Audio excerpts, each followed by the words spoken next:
howdy, and welcome to another episode of the DirtInfo Podcast.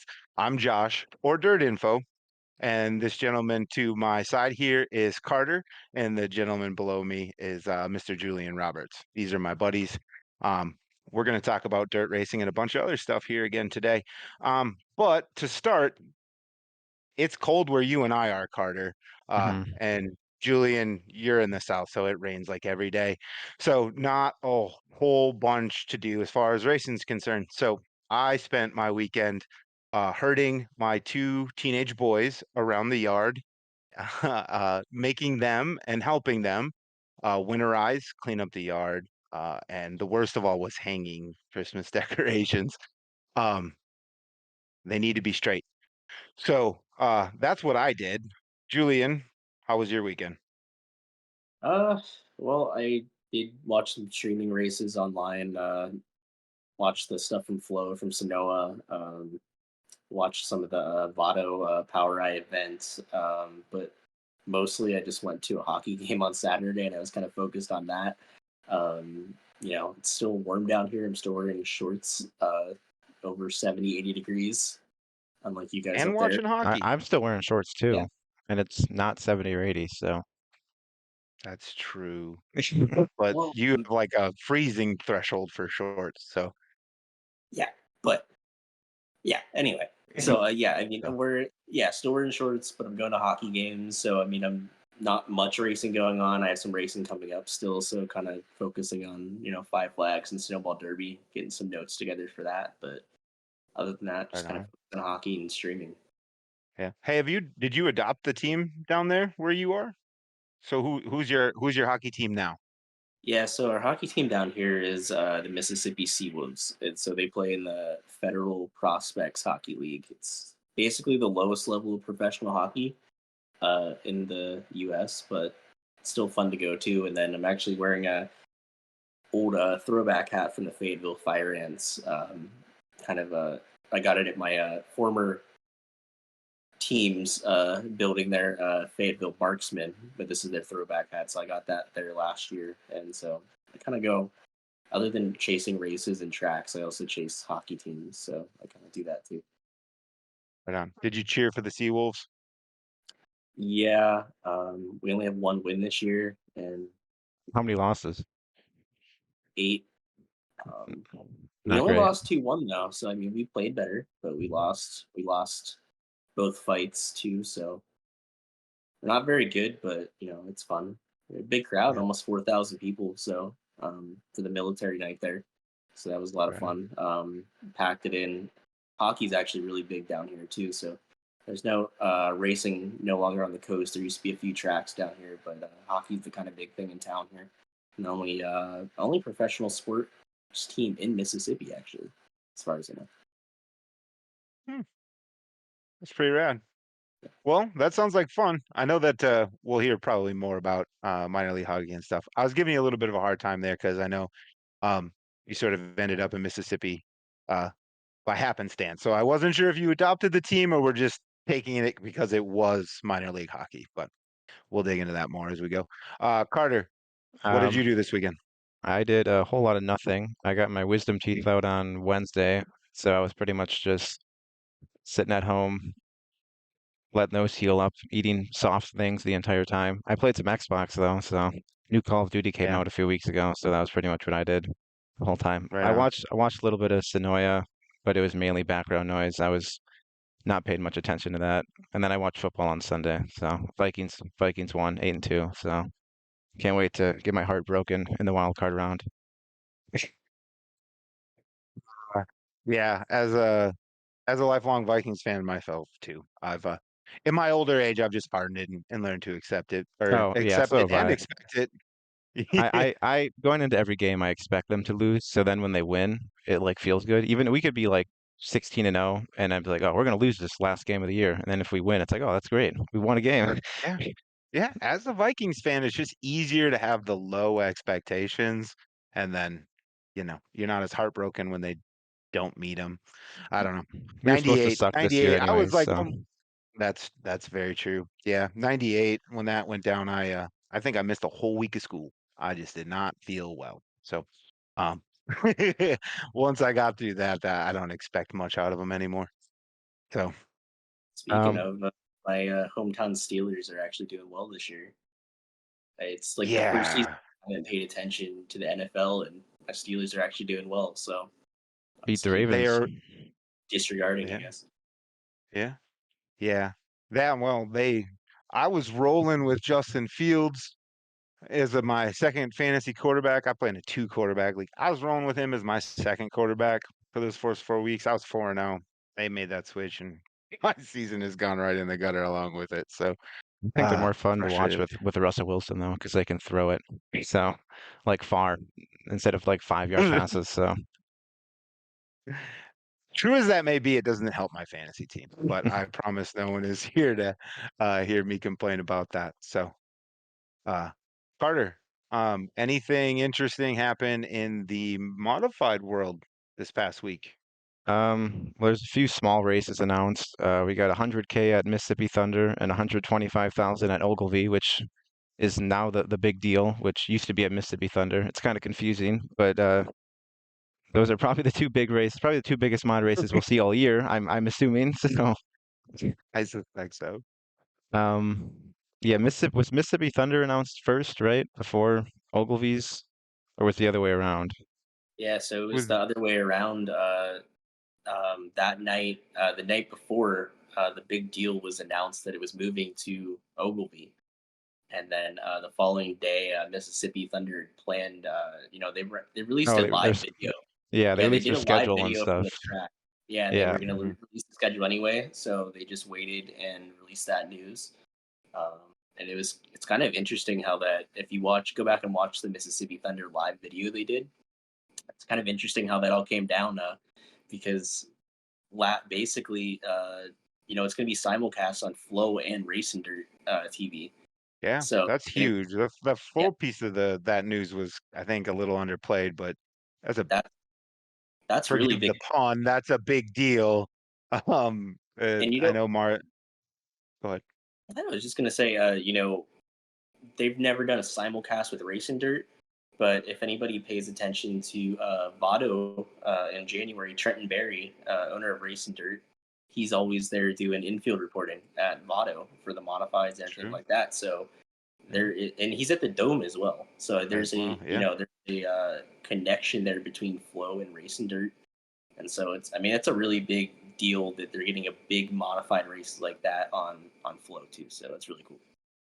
Oh, for sure. I think they cover some mods a little bit, I think with the Mars series, Uh, right? I think they might so with the Mars series, the only time the Mars mods are on Flow is when it's in conjunction with the late when it's a models. good So if it's just a Mars mod yeah, show, it won't be live, which I don't really okay. like because I like watching mods. But Yeah, that's so they yeah, kind of do, but they're not like strictly yeah, they don't do just the mod only shows. right. Um, And then they have 141 weekly 141 weekly and and Motown Marshalltown, too, or yeah, yeah. and So and I mean, they get it that way, but And they I used to think this do, before 141 was weekly, they always did 141's big mod special. So that's like a mod only. I mean, they have support classes, but it's a mod focused show. So they always did that. So they've done And mod stuff, but nothing this big. yeah, and this will be yeah. open mods, of course. So I mean, you can kind of run any sanction really, as long as it fits within. I'm not too sure about the rule package at this point, but kind of assume it's Yeah. similar to the Onum kind of rule set. Yeah, I But suspect these big shows mostly are moving kind of towards just a run your sanction deal. So, um, you know, hat tip to the big deal last year for kind of maybe moving it a little bit that way. I think we're seeing more of that, but um, yeah, MTF is still a USRA track. I think last year we saw uh, primarily a USRA contingent. Um, UMP showed out fairly decently. And then I think just a few from Wissota, and I don't even know if there was even an IMCA legal car there. There Benji was was there, there was but drivers. There's a lot of IMCA drivers, yeah, but yeah, majority of them weren't legal. There was a couple legal, like I think a couple from my area that were like IMCA legal, and they didn't really stand a chance. They might have had like different tires if they allowed that or something, but I don't think they had an open motor in for some of those guys. But But there was, yeah, majority of the IMCA guys, the top ones at least, had a USRA motor in their car. So Yeah, yeah. So I suspect, the show at MTS is probably going to probably draw. I would assist. I'm venturing to guess a lot of the same cast of characters we saw last year. I think them keeping the date, so they kept the date that end of May into first part of June. I don't remember the exact dates right now, but it's right there around Memorial Day. So they kept the date. They have a huge payout. 10K to win stock cars as well as the support class. And I think we saw that Julian, maybe it was you had mentioned at some point earlier this week. They've capped the entries for the modified world championship.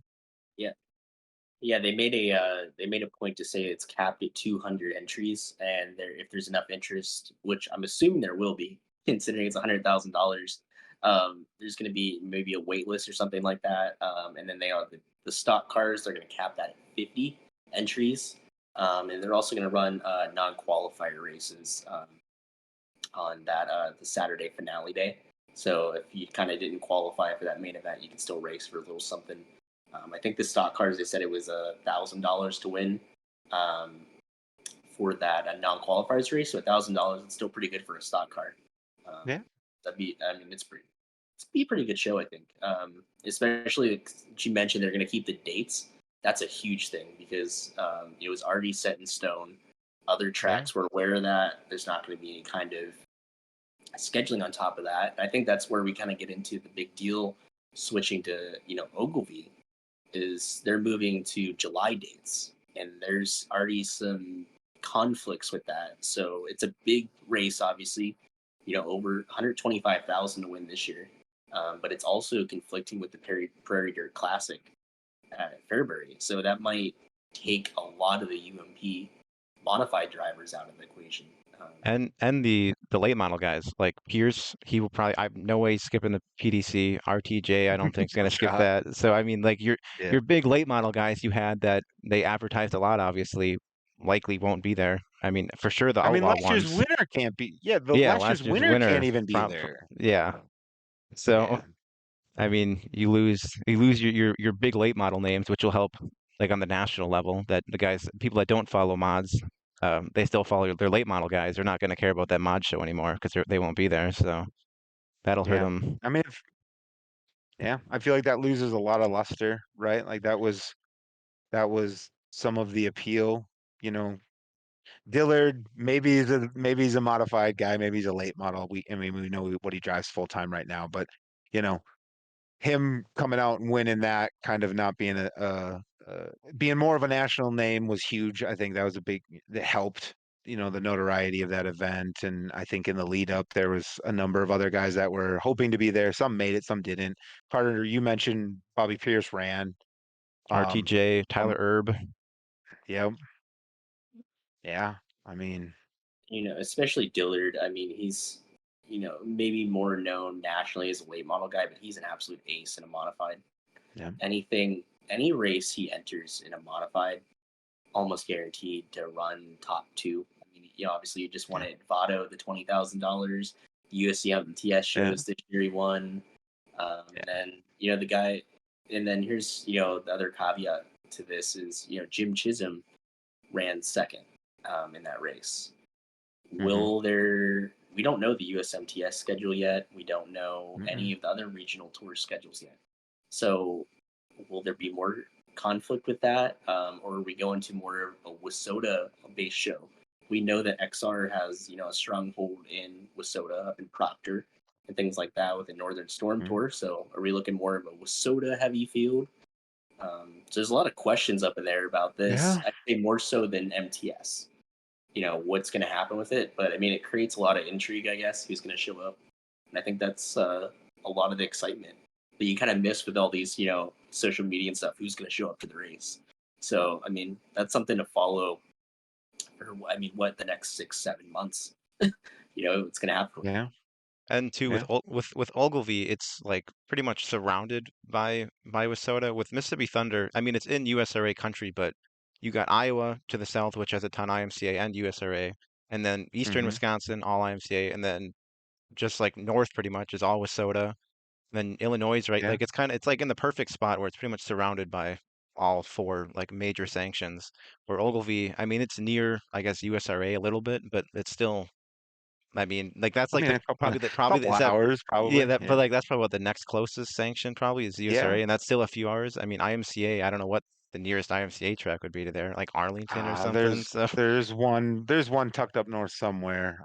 Maybe Bemidji or Brainerd. I think there might be one up there, but Brainerd is one, but yeah, Buffalo River, I believe. Is yeah, I that think an that's IMC? west. I think that's western Minnesota, yeah, but way it's not west and nearly. It's yeah. not like in that perfect Yeah, little I mean, spot where it's right, surrounded. right. Point. Yeah, point being, it's not conveniently located, amongst a bunch of And others. You for know, UMP, whichever ones even show up, like for them, it's way out of the way now. yeah, Like yeah. you're way out there now, so that'll really really hurt them. Plus the PDC, which you guys mentioned. So I don't know. I think it'll be a Wissota show with a few different You sanction know, drivers, but not many. yeah. I mean, that's what makes, I think, that announcement so tough, right? I mean, I'm on record last episode saying, Ogilvy's my home track. I should be over the moon about this, but like it's tough. I think we talked about a lot of it, right? We're moving north and west geographically from all of the other sanctions. Um, I I was at the big deal last year. I we had one Wissota car make the feature. That was Kennedy Swan. I can't recall there being more than maybe a handful or two tops of Wissota cars just in the field at all. I mean, Well, one the guy that got the there was provisional a didn't that, even show. He's the one guy with the that's provisional never showed up. So yeah, and he runs at Ogilvy weekly. So like, um, it's tough. If the show runs, I'll be there. I'll say that. Like, if it runs, I will absolutely be there. I am skeptical. I think it's admirable to try to save the show when things happen the way it happened, but um, you know, if it runs, I'll be there. That's basically how I feel about it. I want it to work. I will absolutely support the event if it goes. Um, that's my home track, but there's just a lot of question marks in it, and it doesn't carry with it a whole lot of excitement nationally, and that's kind of a bummer. If this was coming to my home track, I would love that it would carry a lot more national buzz, but we've highlighted all of the reasons it might not. We don't have any crossover drivers making it. We might not have much in the way of diversity of sanction. I mean, I know Jake Tim has run and won at Ogilvy a bunch, Alex Williamson as well, so I'm sure some of those guys will make it. Um, Tim with obvious caveats A for lot those of in the wait and know. see, I think. Yeah, yeah, yeah. Like, and then with the switch being kind of late in the game, if you will, everyone's releasing schedules as we speak. So who and what is going to also schedule on top of that we don't know. Um, I can't imagine anyone's going to play nice with a quick change like this. So just I really, really want it to work, and I want it to work, and I want everyone to kind of get their fair share and feel good about it. And so if it does that, I'll be there. And that's kind of how I feel about it. And I wish I could just be happy. And there's just so many other things that make me wonder um are if you gonna everyone will end up. are you Yeah. gonna go to the Mississippi Thunder one? Do you plan on going back to Yeah, that? absolutely. Yep. I will 100% be there. And I suspect that one will 100% run. So it's a lot easier for me to say that I'll be there than it is the other one. So, and I don't want to put negativity out there. I'm just looking at all of the things stacked against it and going, there's at least a possibility. And this is, Yeah. I mean, this was just announced at MTS obviously last week, but there's so much buzz, I think, around this, especially with Flow coming in the live stream that MTS did. They mentioned they're doing upgrades to the track as well, with catch fencing. I believe they're going to be working on. They mentioned pit Yeah. stands. They're going to make those better, things like that. So I mean, there's a lot. This might even be a bigger deal, no pun intended, for MTS than the big deal was. I mean, I with think Flow so. coming in and everything like that, it's going to be a huge audience. I mean, let's be honest. Race and Dirt does not have the following that Flow does. We have Race and Dirt. We watch Race and Dirt. Mhm. It's Trenton Berry does a great job with that. If you don't have Race and Dirt, definitely check it out. A lot of you MTS is on their weekly. Deer Creek, all that kind of stuff. Vado is on their weekly. So Race and Dirt's a really good, streaming service too. They do a really good job. But Flow is going to really bring it to that next level. And they have so much. I mean, Flow isn't just dirt racing. Flow is all kinds of different sports. Flow is drag racing. Flow is asphalt racing. So you're going to get a lot of people maybe tune in for that. And it's going to be a great show. I mean, we're at fingers crossed there on crossover appeal. I think if they pull in some of the names that they did last year again, maybe. Well, But I think I and was just two going to say though, real quick, go ahead. just everyone was already planning to be at MTS on that weekend. That's a key. Like I know we mentioned it before, but again, it's going to carry that show a lot further, I think, than having to switch the date. Everyone already had plans, so like just keep your plans, Yeah. and we're racing for a little bit less cash up top. And two, you mentioned like crossover, like national people or national fans watching more. There's no big late model stuff happening. So like they'll be prone to watch that. Like they're not going to tune into Lucas Oil. They'll watch maybe the mod thing. I think LaSalle might have something that weekend. I think they mentioned it or something like that, but which probably will be on Flowify, I guess. But I mean, there's still Mhm. like they'll probably watch 100,000 win mod race. I'm assuming like if there was Lucas Oil on or whatever, they'll probably just watch that. But with nothing else really going on, like they'll get some Yeah, of those fans that don't watch mods often tune in and watch a yeah. mod race. So I think that'll be Especially if huge too. some of their favorite drivers are there, Exactly. right? Like even more of a hook. So yeah.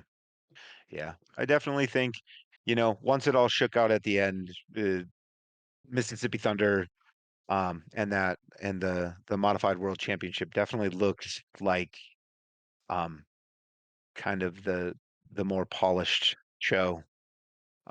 So time will tell, but that's the way it shook out, and I am most certainly excited for that show, and I will definitely be there. And it makes it a lot easier now that I only have one kid in traveling baseball, so I might actually get to race a little bit more this summer. Um, Uh, but speaking yeah, of speaking of shows happening at MTS, there was a new modified series announced, and some of their shows happen to be at MTS. The Northern Lights series, which you know more about, Josh. It's a little bit closer to you, if you want to mention that a tiny bit. yeah, for sure. I think that's kind of that's going to be in the universe, the sphere of Trenton Berry as well. I think that's another series that he's going to be promoting. He also promotes Heartland Modified Series. And I think him and Chesterman possibly, um, teamed up with the ARM series a little bit further south. So looks like this is the northern contingent. So now they've got north, south, and in the middle. And so far, I think we've got 6 confirmed dates, 3 3 in support of the Dairyland Delight. No, Dairyland Showdown.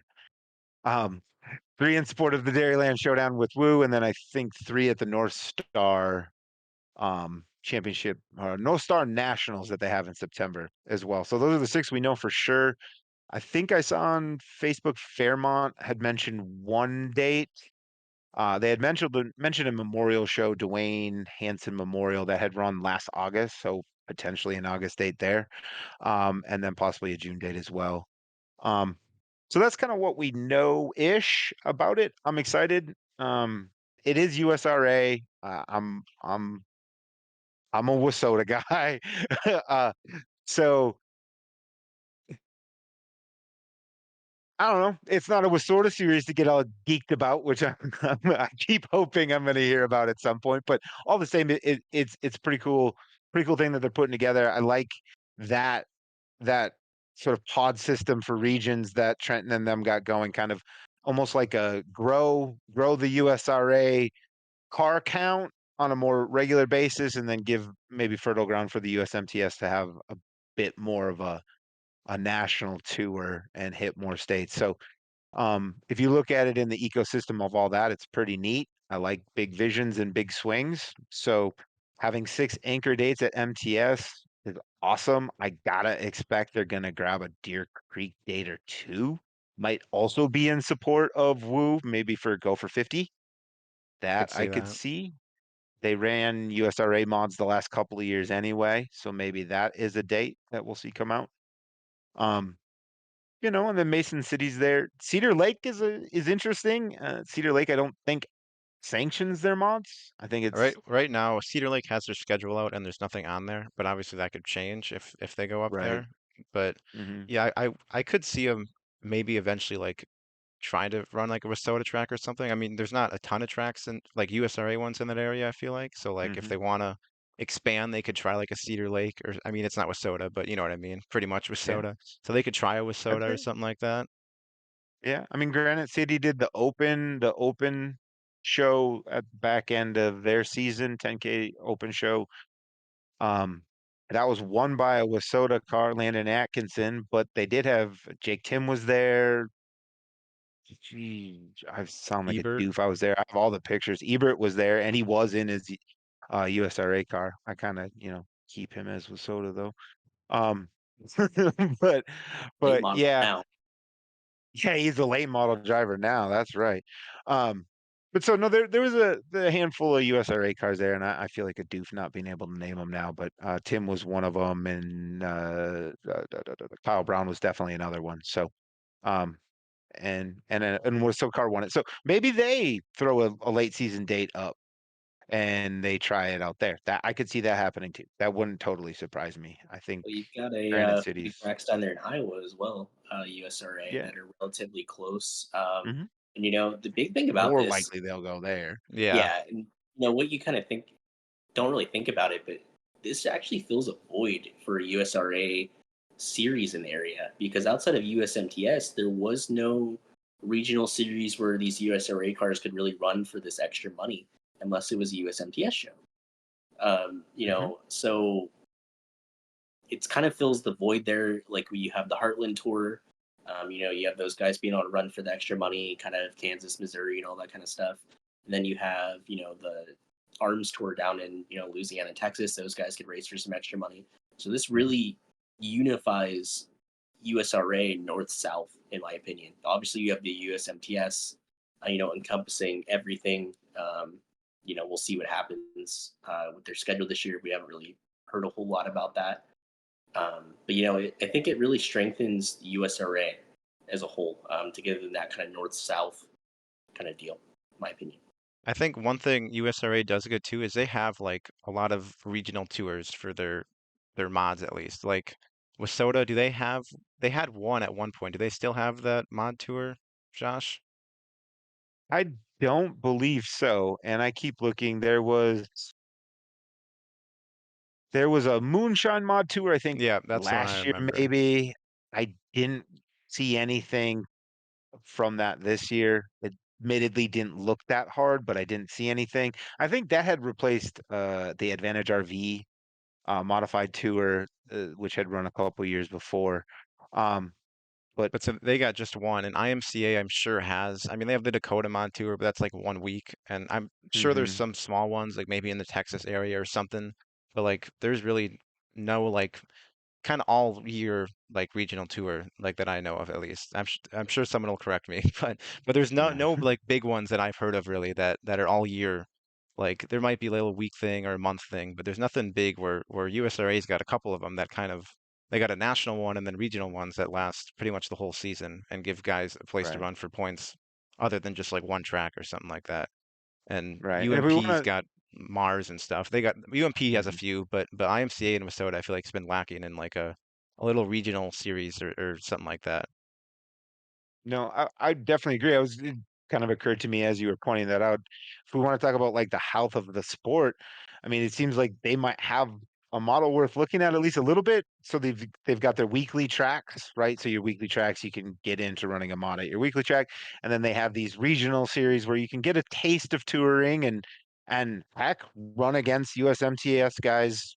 Maybe when you co-promote a date or when those guys are off and they show up at a show, but you can get a taste of moving around a little bit, and then they have the USMTS tour where you can actually go and run, you know, it's a national tour and it goes north and south.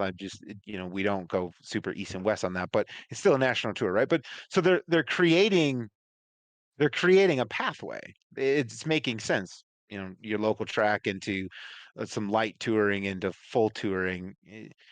I mean, if you're trying to grow the sport, finding ways to put more money in at intermediate spots other than the full national touring seems like a good way to do it. So, and that's pretty cool when you look at it globally, kind of what they're doing. And it gives drivers that are more local time to shine. I look back. I cannot remember the track. I believe it was in Missouri earlier this year with the Heartland Tour. Randall Schiffelbein won the Heartland Modified race, and he's a local guy. Might not be aware of him. Biggest win of his career. And you had guys like Tyler Wolf, I believe Tanner Mullins, and maybe Terry Phillips and things like that. So big USMTS guys there. More local guy picks up the big win, so it puts his name on the map too. And so these regional series really give guys a stepping stone. And it's kind of similar to like what the sprint car world is going through, where you have these national tours, but there's kind of a gap. But next year, obviously, we have the return of the All Stars, which was mentioned, and Power Eye and things like that. So you have these, you need those regional tours to really give drivers a taste of the touring, like you said, and then they can take that next step to get to the next level. Yeah. So, I mean, hat tip to USRA/USMTS.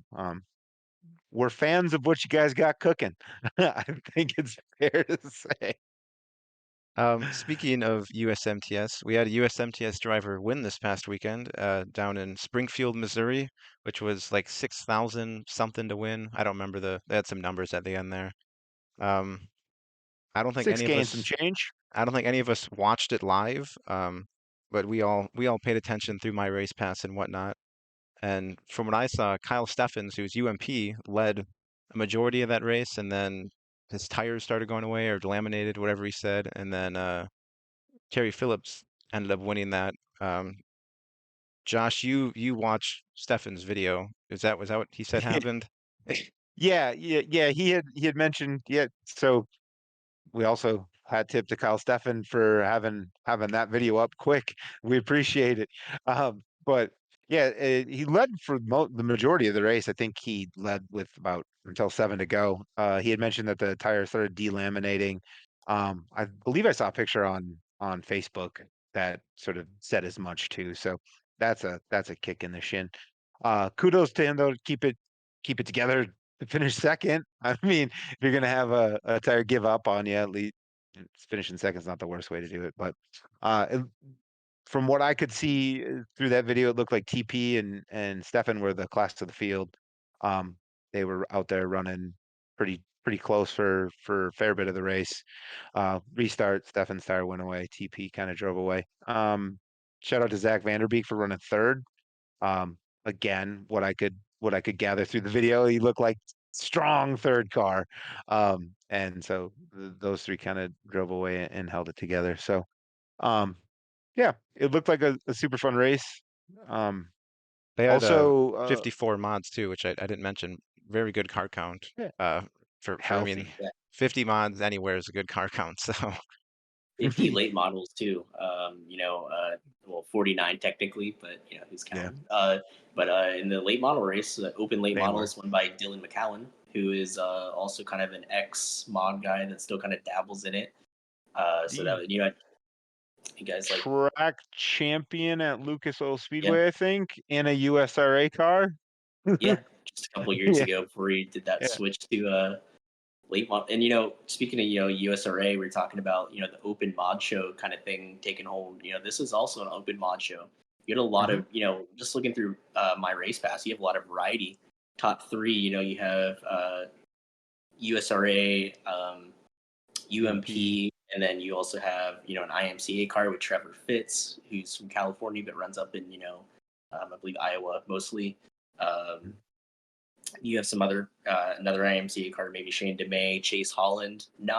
I'm sure he's gonna have a vlog up on his YouTube channel. I'm not sure if he ran his UMP car, because I know his UMP, USRA, might even have an IMCA car. I don't think he has Uh, IMCA. he Yeah. might. You know, he has quite a bit of And cars there. But Darren Duffy too, who was fourth, is that right? I don't know what Yeah. car he was in, but he's primarily he's an IMCA driver for sure. So there's another one. I think Okay. there's a Duffy that races late models too. I think it might be his kid or something. But so there's another IMCA guy, and there was Yeah. probably a Darren. Well, I was go gonna on. say just real quick. Darren Duffy also had an adventure. It looks like he spun out early in the Yeah, race, I and saw that in the video, and then he must have worked his way back towards the front. So who knows what yeah, would happen if that didn't if he didn't spin out. So yeah, yeah, and he still right. went up +5 on a starting position too. So I mean, he went. I mean, it's way more than +5 apparently. Uh, Um, Darren it's Duffy was it's a working.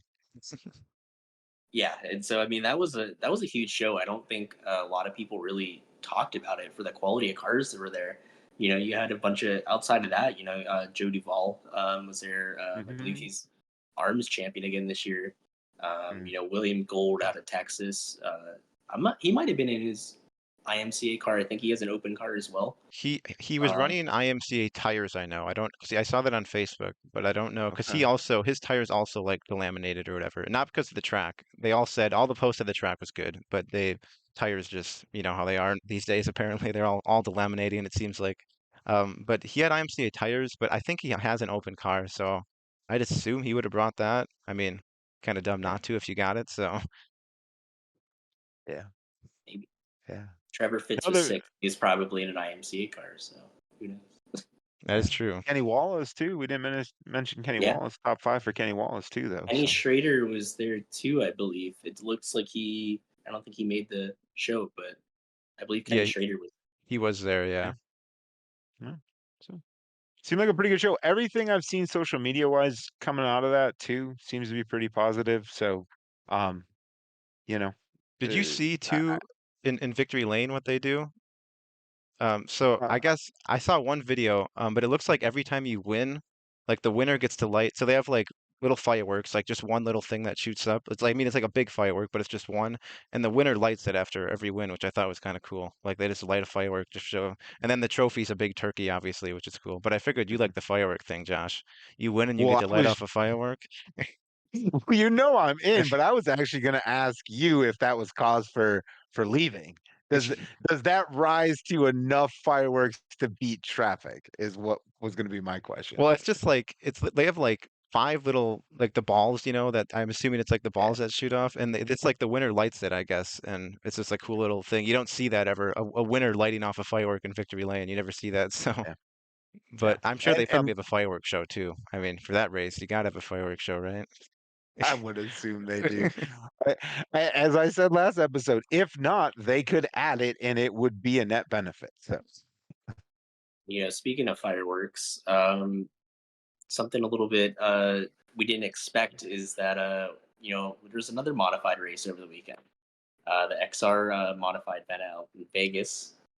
I don't yeah. think any of us Duel in the expected them to desert. have 2 100, cars modified, 101, 101. 101 modified. 101. And, we were Yeah. kind of him and hawing about that with everything that went down over the past few weeks. We thought maybe it would kind of drop a little bit, maybe 70 or 80 modifieds, but they got 101 modifieds. And so, I mean, we were definitely wrong on that one. But Yeah. so, I mean, I don't think any of us really watched outside of some highlights of that, some pictures. What do you guys think of that event as a whole? Um, Well, you can go ahead, Josh. I was going to say to your point, right? We were all wrong. So kudos to them. I mean, we thought the car count was down. It was actually up a car. So that's rock on. Um, it seemed like the racing was pretty cool. I mean, we had some guys, I think, really dominate through the week.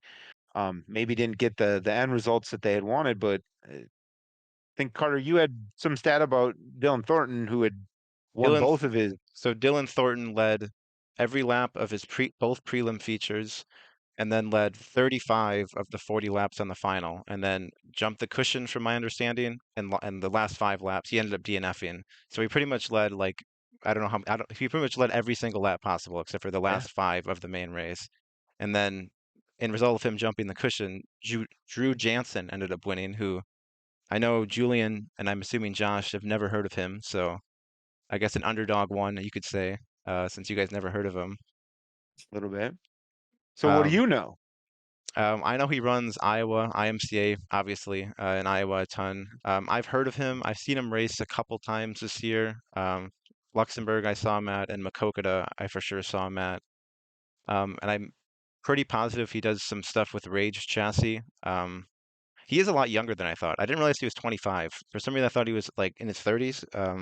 So that surprised Hmm. me when I looked at my race pass. But yeah, he does a lot of Yeah. IMCA stuff in the Iowa area, and then will travel to some bigger shows. Obviously, he went down to the Duel this year, so Yeah. I was For surprised to sure. see him win though too. I figured Thornton or Hibden would have been probably the lock for that, just based off how their week has went. So Yeah. Yeah. So I mean, when I saw that he won, my analytical brain immediately went and decided to look him up. So a little bit of stats about Drew Jansen real quick, kind of while we're chatting about him. I think I had heard somewhere along the line he may have been a crew or a crew chief for Ethan Broxma. So in addition to sort of that rage bit you had mentioned, that seems like he's been around race cars for sure. I saw that he went down to the Clash at the Coast too, so started the season on the road, did all right there, an eighth, a seventh, a I mean ninth, a that's sixth. So good considering they had like 100 yeah, modifieds down there. yeah, So yeah. Yeah, I didn't mean to undersell it, just no dubs, right? But speaking of dubs, though, on the season, he did have 8 wins. Looks like he picked up a win at Marshalltown, Stewart, Benton County, Kokota a couple of different times. Um, won the night before you were there, I think you yes, had he said. won So the he won the night before. Friday. I went to Saturday at Makokata for the can't remember what they called that race. It was their fall special, whatever the heck. The Iowa Dirt Nationals, that's what it was called. He won the Oh, Friday night, and they had like 40 mods that night. Laney was there. Braxma might have been there. They had plenty of big names that I'm sure Julian for sure would have heard of. Hey, And those guys were in this field too. Cody Laney exactly. finished yeah. third, plus 16, by the way. Hmm. Brax Milk, because he had some issues, he came dead last, probably some sort of DNF. But Hmm. this was speaking of, this guy, Drew Jansen, maybe not a lot of people know him. Obviously, we're not super familiar, but he's kind of an underground killer. It seems like, wherever he shows up, he's running it with the best. I mean, just looking through the top 10 here, you have, obviously Colin Weinberger, who's a really good driver on the West Coast, runs down at Vado in the late models too. Eddie Bellick, who's also an underrated driver from Colorado. It does really well. Jerry Flippo, it runs out in Marshalltown and things like that. Chaz Baca, the national champion for IMCA. National champ. Yeah. Ricky Alvarado, Cole Cerneski was 10th, Dominic Ursetta. So, I mean, this wasn't, we're talking, not a lot of Midwest guys that went out there. But everybody that was there was really, really good. So, I mean, this is a really good win. And, so it's a huge win for him, shout out to him. And he got 7 Yeah. grand out of it too. I think it was Yeah. 7,777. So Yeah, Hey, it's a big win. it's a huge payday. So I'll definitely be kind of keeping an eye on him, going forward, because like we all said, he shows up to big shows and runs well. I like a guy who's up for the challenge. So that's pretty awesome. A couple other results from that show, because they didn't run just modifieds, but Carter, you had mentioned last episode that we might see some big names in the sport mods, and it turns out we did. yep, And Zane DeVilbiss who's won that one. mod guy, mod stock car Yep. guy, I guess, but more of a mod guy. I'd say he won that, which actually last year a mod guy won the sport mods too, which was Hibden. So and I kind of Mhm. assumed you'd see a few guys do the crossover because it's not sanctioned, so it's legal. Um, Yep. so I don't know who else was there in the sport mods. I did see that he won, but I don't know. Yeah. Do you have the top three in front I of you? I did not. I I I'm actually, dug as far as the winner. Sorry. we actually, it's a really good field. I see, Gabriel DeChamp from North Dakota. He's a real tough guy in sport mods. Taylor Cool was Oh, there. yep. Pete Mhm. Johnson from Montana, I think is pretty solid. Keenan Glasser from Estevan up in Canada. I know he's a pretty strong runner up there. Brady Biella, Dakota Gerard. Danny Consulman, he's pretty good from out in Colorado and things like that. And then, something you did mention is Zane doubled up. He actually won the stock car feature as well. So he won two out of three features. No, he didn't win the mod feature. But, No, Didn't win the mod feature. No. Yeah. he won 2 out of 3 that he So, raced. So Yeah. so do we know who came? I did go as far as second in the stock cars. I do know who took second. It was Cole Sharneski, who races by me weekly. So I did. He also won a prelim night. I saw. I think it was Thursday he won the prelim, but I know Yes, he he won a did. prelim night. Yep, he won Thursday as well. I have it written down That here. was Zane won Friday, and then they went 1-2 on Saturday. So That was a it's pretty pretty awesome. solid stock car field too. I think they only got about 29. But stock cars aren't as prevalent, I think, on the West Coast as much. No. Justin Yeager finished third. I actually have a Braxton and Bryson Yeager modified shirt that I got at Vegas. I think about a year and a half, almost 2 years ago now. So that's good. Ryan Peary was in there. Kevin Roberts. Listed here as Montana, but I'm pretty sure he's from Oregon. And I know he's a real strong runner up in the Northwest in stock cars. So good field. I mean, solid cars. The West Coast guys, they're a little bit removed from the rest of the racing world here on the East Coast, kind of the hub.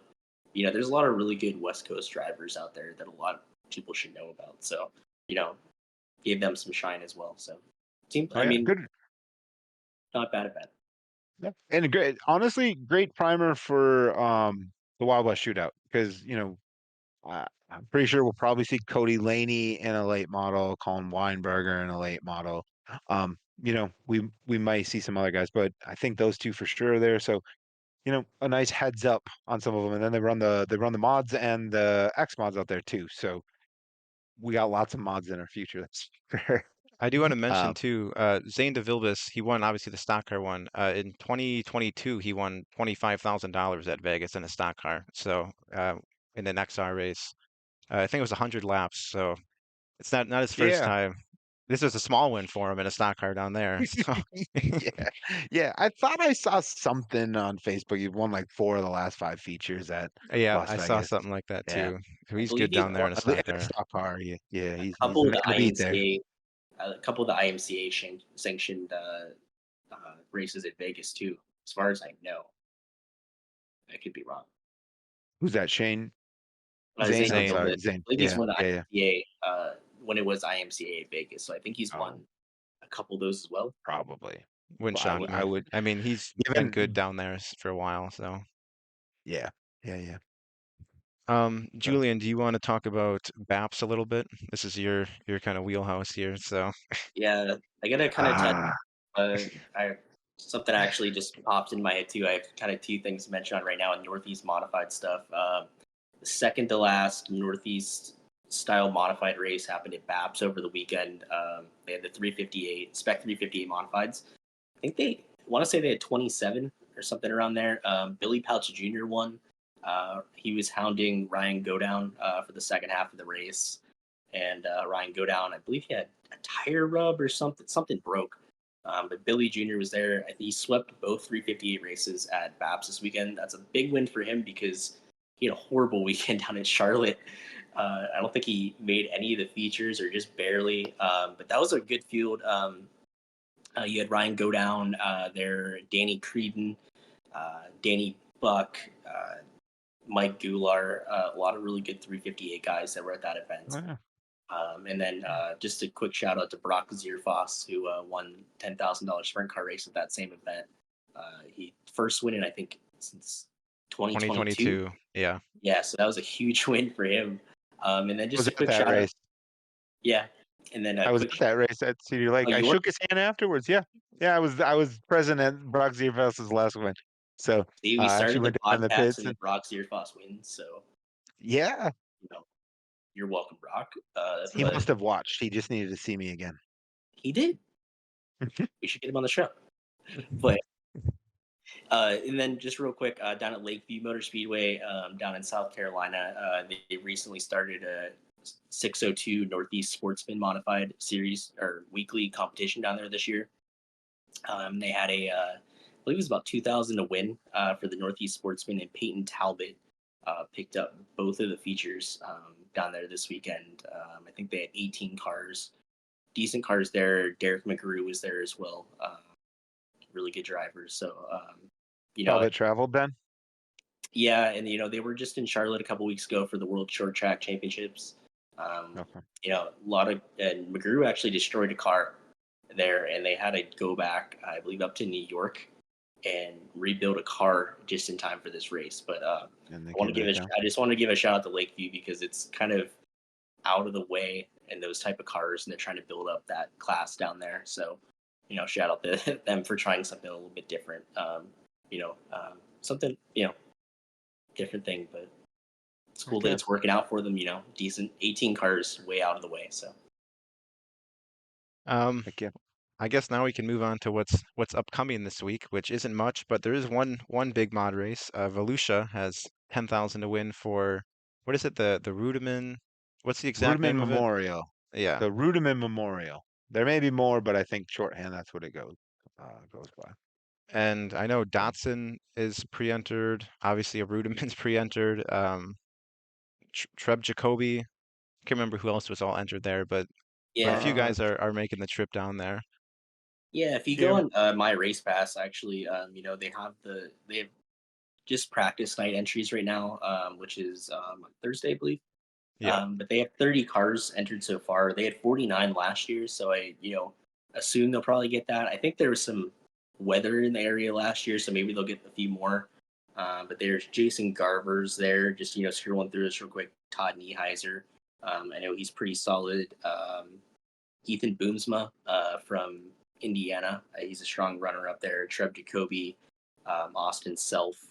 So I mean that should be a pretty good event. And last year Nick Hoffman picked up the victory. Not sure if he'll be there this year, but obviously grabs a lot of really good cars for this late season event. I saw Kyle Hammer was going too. I don't think he's on the pre-entries, but so he's definitely another one that's headed down there too.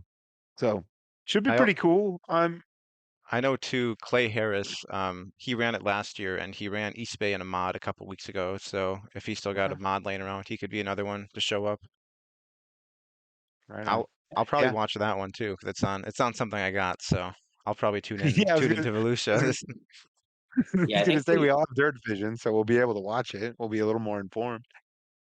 Yeah, I'll definitely try to tune into that this weekend. I think we might all kind of watch it at least a little bit. Yeah. But I'm not sure, Carter. Did you know the exact format? I know they have maybe the practice night and then some qualifying. It seems like it's kind of like, from my understanding, it's kind of like the Dirt Car Nationals in February where they have like a bunch of features in one night and then there's like a main feature. Because they have like showdown features, which I assume Friday they'll do that, and then Saturday they'll probably do like B mains in a feature. Maybe I don't know if they'll have like heats or something weird like that, but it looks like everyone will run a feature on Friday, and then you'll probably get some form of points.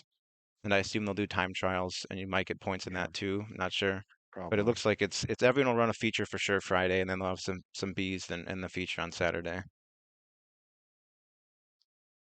Pretty standard modified show. Feel like most 2-day shows, for whatever reason, seem to fall out in that format.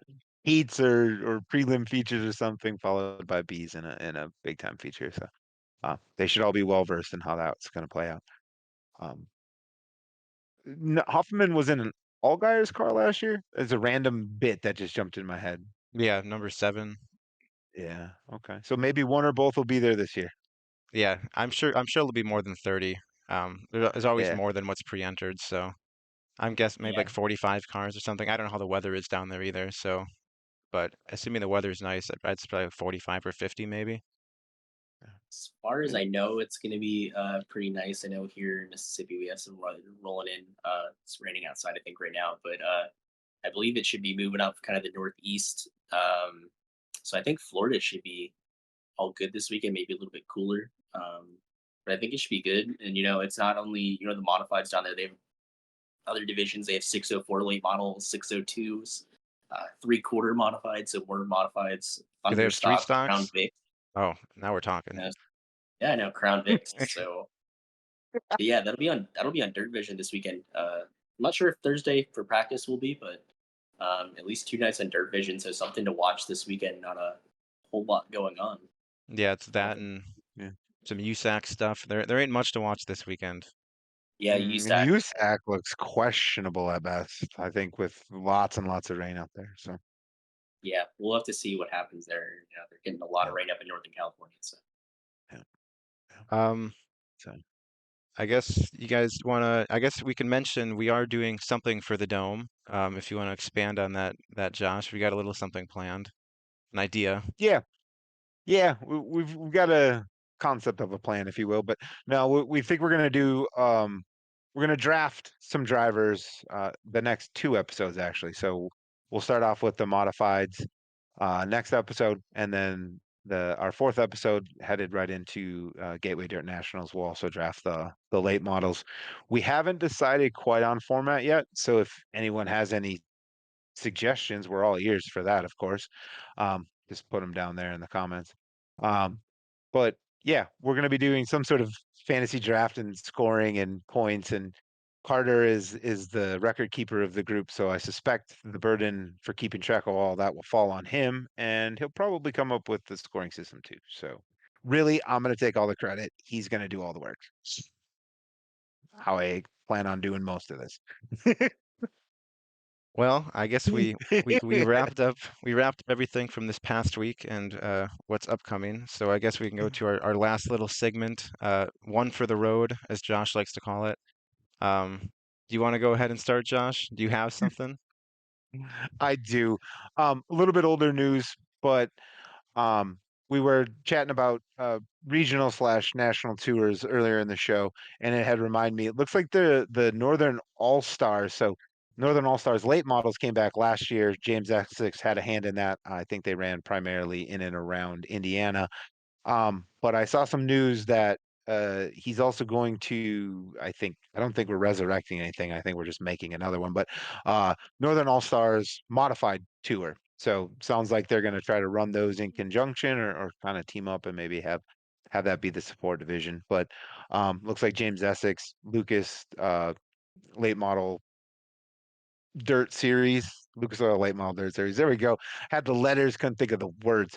But so that he announces for them obviously, and so he's promoting the Northern All Stars late models and now the modified. So I think that's cool. Like another at least regional ish series. Looks like it's in and around in Indiana. So we were talking. We've got something in Iowa ish and kind of Minnesota, Wisconsin. We've also got Illinois, and now it looks like something in Indiana. So um, I'm here for it. I will definitely be paying attention and following along. I haven't seen much more than a graphic and some Facebook comments, but I'm hopeful.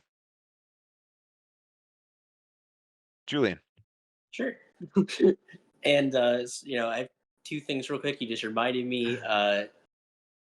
Speaking of Lucas Oil, rest in peace to the MLRA. News just came out of their demise, so that's unfortunate. Yeah. But my one for the road pick is from Votto over the weekend.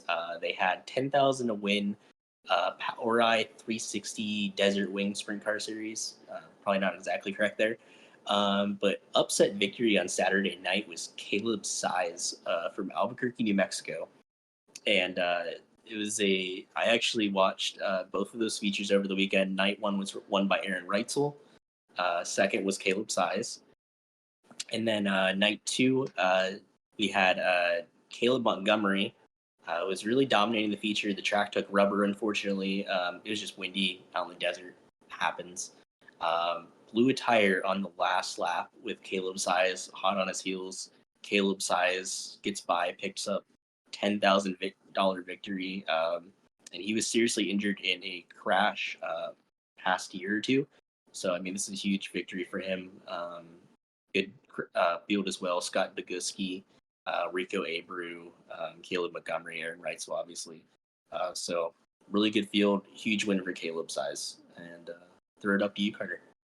Yeah, so I want to just kind of spotlight a driver who's been dominating pretty much most of the fall special season, especially in IMCA. Braden Carter, who some of you may know his brother, Caden Carter, who ran USMTS. I don't think he did this year, but in the past he did.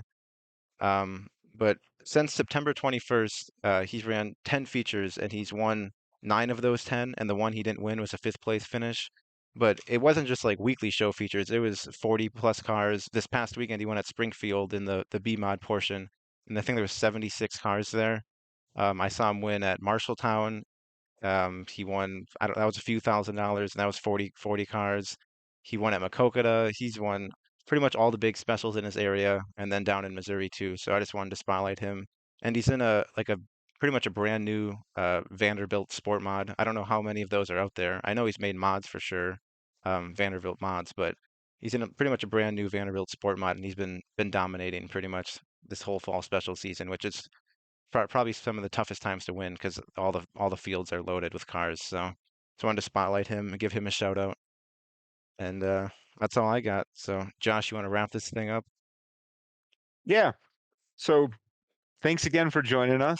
It was fun to chat with my friends and have y'all listen in and hopefully you learn something. We're going to continue to keep on improving.